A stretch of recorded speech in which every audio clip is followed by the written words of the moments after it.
धन्य धन्य अवध नगरिया जहाँ होई हवनिया। धन्य धन्य राम जन्म भूमिया जहाँ होई हवनिया। धन्य धन्य अवध नगरिया जहाँ होई हवनिया। धन्य धन्य राम जन्म भूमिया जहाँ होई हवनिया। हवनी माह की सुनी गणपति मगन भये। हवनी माह की सुनी गणपति मगन। सतवा में रिद्धि सिद्धि रनिया हो जहाँ होई हवनिया। संगवा में रिद्धि सिद्धि रनिया हो जहाँ होई हवनिया। धन्य धन्य अवध नगरिया हो जहाँ होई हवनिया। धन्य धन्य अवध नगरिया हो जहाँ होई हवनिया। हवनी माह की सुनी विष्णु मगन भय।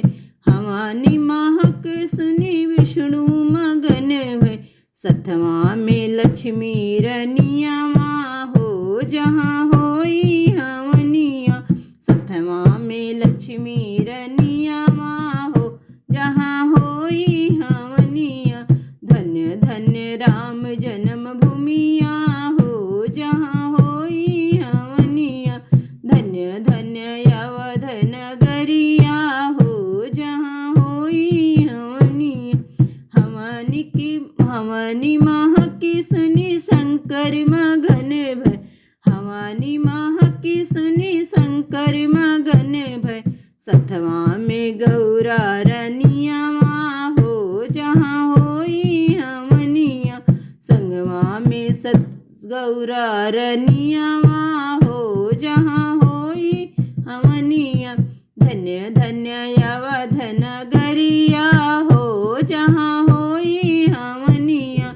धन्य धन्य राम जन्म भूमिया हो जहाँ होई हवनिया।